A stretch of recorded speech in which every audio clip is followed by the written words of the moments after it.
There's an old trick buried deep in agricultural history, one that most gardeners today have never heard of. No fertilizers, no compost piles, no magic powders, but the results? Shocking. It could take soil that was basically lifeless dust and transform it into a thriving, microbe-rich powerhouse in just a few days. I'm James, the soil doctor, and today I'm decoding an ancient soil revival method that works faster than compost and costs you nothing. Let's step straight into the dirt.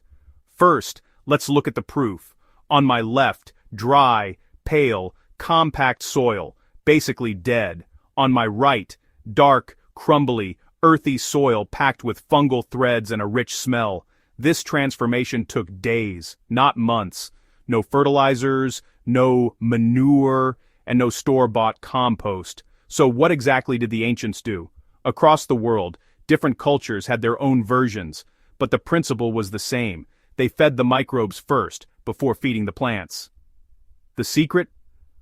Fresh plant biomass, a little moisture, and some shade. Today, we call it quick biomass fermentation, but to ancient farmers, it was sacred soil awakening. Here's how it works.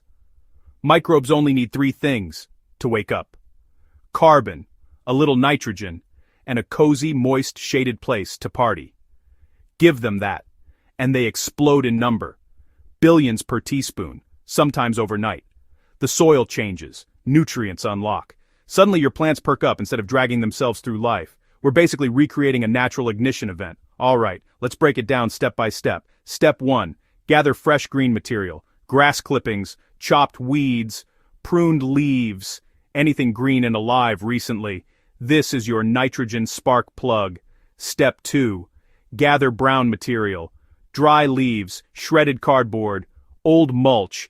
This gives structure and long-term carbon fuel. Step 3, chop it up. Totally optional but powerful. Smaller pieces mean more surface area for microbes to work their magic.